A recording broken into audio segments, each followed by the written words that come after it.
YouTube, welcome back, Road Warriors TV. Okay, we're going to kind of keep the theme going from what we were doing with the live resistance. We talked about, I think I mentioned this in the last video, that we're going to do a video with striking. Well, here it is. We're incorporating striking into this AIKI grappling that, that this seems to be labeled as. And we're still going to go in the context of one guy goes first and then the other guy. The difference is with this time is that I know what 3 techniques Rod is going to try to pull off, but Nick does not know. And I know the 3 techniques that Nick's going to pull off and Rod doesn't know.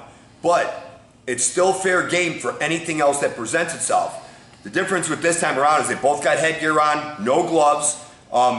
We use RDX headgear, which has a very hard plastic face mask over it, so there ain't going to be any closed fist punches to the face because you're going to mangle your hands that way. So it's all open palm striking, and they can hit however they want and how hard they want when it comes to the head. Any body shots can be closed fist or open palm, and that's pretty much the same with that as well. So they have full gamut on that. So this isn't the whole idea with this is trying to utilize striking to be able to apply Aikido technique. Okay? But like I said, anything goes with any technique. So if anything presents itself, capitalize on it. And the main important thing is what? Follow through. Follow through. And the strikes are not love taps. The strikes are not supposed to be, Okay, you want to nail them.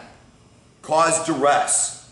You have to strike them hard to be able to do technique. So you really have to, you got to take yourselves out of the idea that this is a drill and put yourself in real life scenario.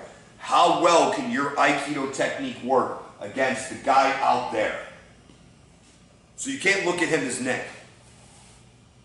You got to look at him as that's a threat and vice versa.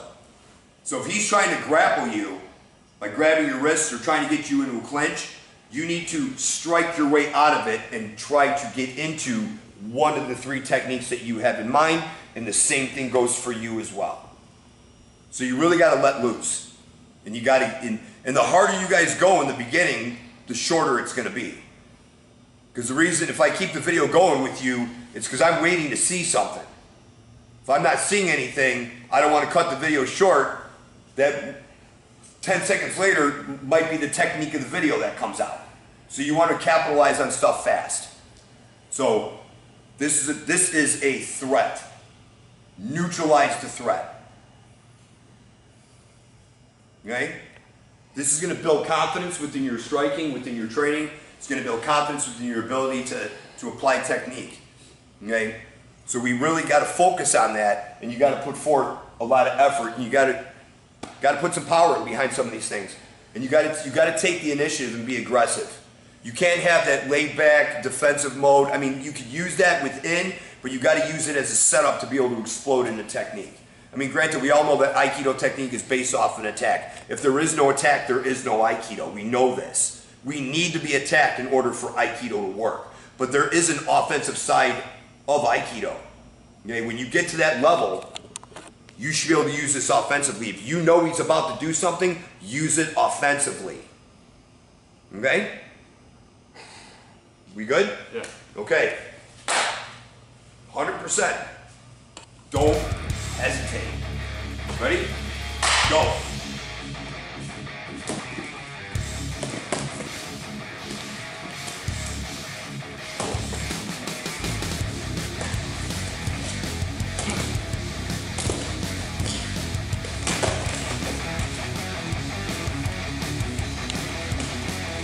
Okay, good.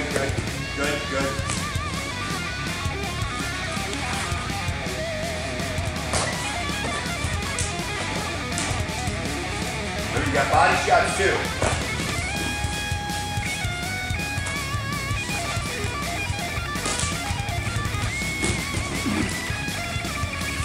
This is more like it. Leg sweep, Rod, leg sweep. Okay. Good. Square back up, reset, let's go. All right? Yeah. See that? It's good. Go. Too much down. Go. Technique. Oh, dude. Keep going. Follow through.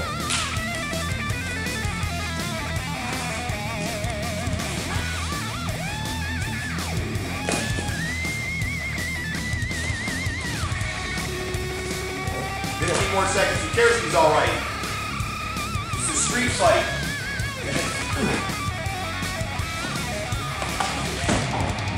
That time it didn't work. Oh, nice. Okay. Yame. Good. You're good. You all good? Yeah, I'm fine. Good. There's a lot of bitch slapping involved. Yeah. I think I might have seen one or two that you tried to do, okay? But you heard me, I yelled out, you know, leg sweep. You know, you have leg sweeps in there. There were several spots where you had a perfect leg sweep. So this is the one thing that I've noticed, that a lot of times with what we do with leg sweeps, okay, a lot of, in this type of scenario, you guys neglect that. You're only thinking upper body, upper body, upper body. And so when you see two guys in the street that are actually fighting, like YouTube videos, how often do you see people throwing kicks? They're always trying to duke them out and trying to throw haymakers, and it's all upper body, but where's the kick to set it up? You know what I'm saying? You guys neglect that. And we don't neglect that in our normal training, and you know that. I incorporate leg sweeps all the time into our Aikido training, you know, kicks and stuff like that. It's always there. But when you guys get up into this stand-up grappling thing with this live resistance, you got to look at the leg sweep. The leg sweeps are effective because if you sweep out one person, if you sweep out one of their legs, their balance is now half of what it was.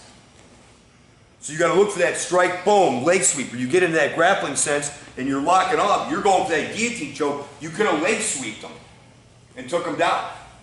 You know, there was also a couple times that I saw a possible Ikyo that you could have done, but the tunnel vision kicks in and it's got to stay more, you got to have more of that mushin, that, you know, empty mind, empty heart, empty thought process.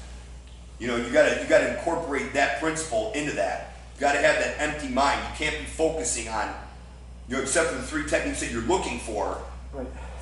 You know, but if other things present itself, don't sidestep it to try to get something else. If you see it there, go for it. Okay?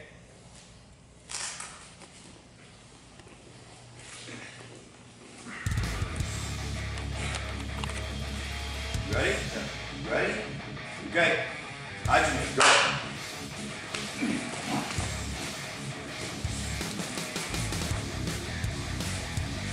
Rod, you're trying to grab him. Then Nick, you're trying to, so you don't get into the grappling thing again. Get out of the fucking grappling. Technique. Look for technique.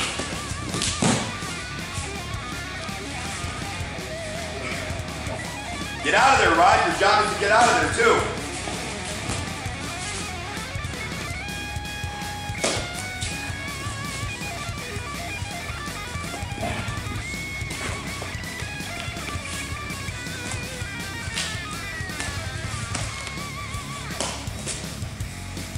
Hey, Nick, you're just doing strikes. Stop fucking around with strikes, dude. Set them up and get into a technique. He doesn't react.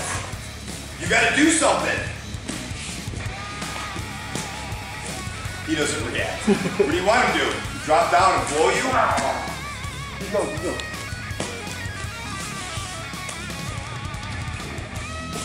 Remember, anything else that presents itself, you see a throw, do the throw. So you could have leg sweep him there, but you went into a half-ass throw.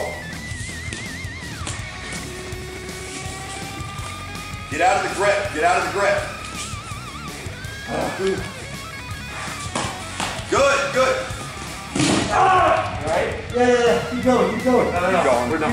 Keep going. Okay, he's fine. Yeah, keep going.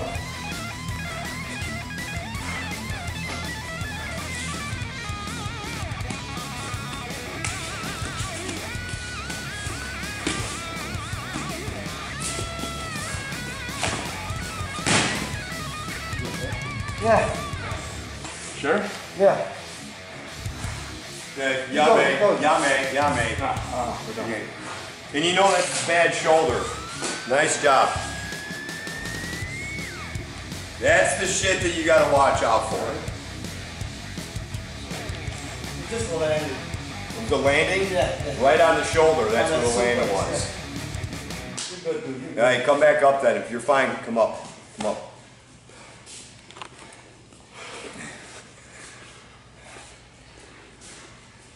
As we were pre-warned that Rod's right shoulder has been fucking bothering him and he re-aggravated it at work this week. We got Knucklehead over here fucking...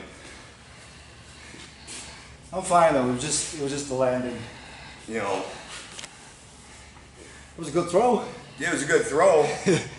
But the safety was thrown right out the window. Well, It's... Gotta remember that, man.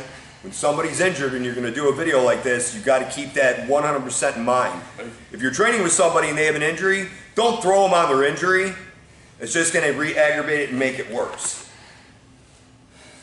Okay? What are your thoughts on this? What do you think you messed up on? I messed up on Yeah. some of the, well, as you mentioned earlier, some of this leg sweeps that did present itself, Yeah. I was not able to capitalize on. I was so busy Doing with this. what's going on up here. This was totally neglected. Some of the strikes that I was able to deliver, I saw a wrist lock or possibly an elbow lock, but his reaction of drawing back It was too quick. negates that. Yeah. So I have to find something else. What I was also neglecting was, if he drew that, this was exposed, which I did not capitalize on.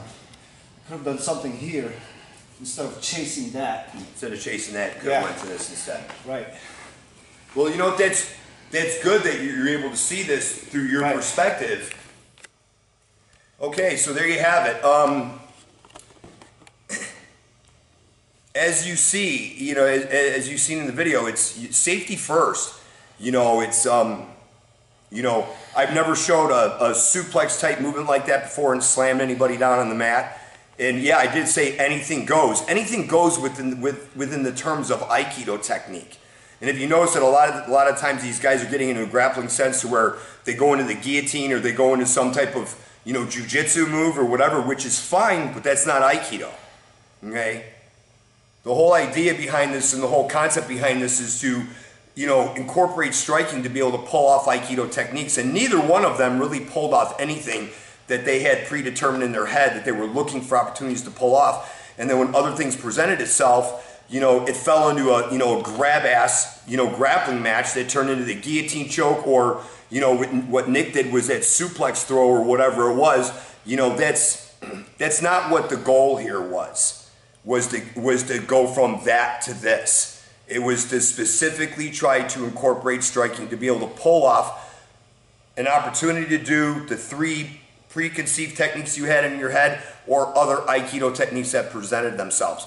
So essentially this video was a clusterfuck as far as I'm concerned. You know, I hope you guys liked it. You know, hit a thumbs up, leave a comment down below. You know, greatly appreciated. I want to thank everybody for the fabulous comments that you guys have said in the past several videos. With what we're doing here is we're evolving this, and you know, as each step goes, we're trying to evolve this into where you could use striking into Aikido technique and, you know, close quarter grappling type, you know, Aikido moves like Kotogaishi, Nikkyo, Sankyo, things of that nature, you know, trying to pull off like Ikkyo, Iriminage, you know, even, you know, Tomoe Nage, which is a judo throw that I did. That's the idea with it. You know, and yes, there's a lot of truth to if you're sparring or pressure testing with somebody that's at the same skill level of you, if not more, if not a little less, you know, and if you're effective and you're successful with pulling off these techniques, how successful are you going to be against somebody out in the street? Extremely successful, because the guy out there has no clue what your skill level is, has no clue that you know martial arts. So essentially, you're going to be able to pull this off a lot easier on somebody on the street than you would be able to pull off against another person that you're training with that has the same skill set that you do. And if you're able to do that, yeah, you're going to be a monster on the street. Either way, I personally think that even if you don't pull stuff off in this somewhat of a pressure-tested, controlled environment like we're doing here, that you're still going to be a monster out there, because nobody's going to know what you have in your back pocket. Nobody's going to know the skill sets that you have and the level of skill that you have and the ability to be able to perform technique. So This is my least favorite video out of all of them. Okay, just for the simple fact that we incorporate the strike. And I know a lot of you guys are like, let's see you do this, Lenny. Part of the reason why I'm not doing this and I'm allowing them to do it or having them do it is because a lot of people are gonna say, well, you're bigger than them, you're stronger than them, you strike differently than them. Yeah, I am and I do. So I wanna make it fair, you know? And as you've seen in previous videos with Rod and Nick, they're extremely strong guys. They got a lot of strength to them. You know, Rod doesn't look that strong, but Rod is a beast when it comes to strength. And when, you know, these two guys are kind of getting used to each other on how they move, and they're able to predict what the other guy is going to be able to do. And if you notice from the first video that we did with the live resistance to now, they're getting to the point where they could actually stop each other from pulling anything off because they're used to the way how the person moves, and they're starting to get in each other's head. So they're starting to almost see what the pregame is, and then as it happens, they're able to negate what they're doing because they can make faster adjustments because now they're getting used to the idea of this because this is a continuous thing that happens, which is good and it's also bad. It's good in a sense to where if they're having a hard time pulling off technique, fantastic, because they're not going to have that hard of a time with somebody on the street. And also, when it comes to the striking side of it, you know, we didn't use closed fists and gloves because obviously because of the face mask that's on the RDX headgear, it mangles your hands. You punch that with a bare knuckle fist, you're gonna bust open your knuckles, and it's gonna take a while for that to heal because we've all already done that. The other thing with the headgear too is you know, it's palm striking. If this was not done with any headgear and it was closed fist punching, and you jack somebody in the face, the reaction is going to be a lot different. If you heard in the video, Nick's like, I'm hitting him, he's not reacting. How are you expect him to react when he has headgear on? He's not getting a full-blown, you know, four-knuckle sandwich right in the face. You know, he's not being hit with, you know, a bare-knuckled fist. He has protection on, so yeah, you're going to be able to take that shot, and it's not going to be that detrimental to what you're doing because the headgear's protecting you. Take away the headgear and get socked in the face and then see where it goes from there. It'll completely change the dynamic of this. That's pretty much all I have to say. I hope you guys liked the video. Like I said, hit a thumbs up. If you haven't subscribed, please subscribe. Hit the bell notifications and you'll receive more notifications when we post up more videos like this and other videos. Leave a comment down below. If you guys haven't noticed, I opened up a Teespring account. It will be in the description below. We now have official Road Warrior gear on there and TenShin Aikido gear. The TenShin Aikido gear I need to redo, but there's a full line of Road Warrior gear, sweatshirts, hoodies, t-shirts. We even have kids t-shirts, kids sweatshirts. We have leggings for women. So jump on that and, you know, help support the channel and buy a t-shirt, buy a sweatshirt. Be greatly appreciated, and it'll allow us to keep doing what we're doing and making better videos. So with that being said, thanks for watching Road Warrior TV. We'll see you next time. Have a nice day.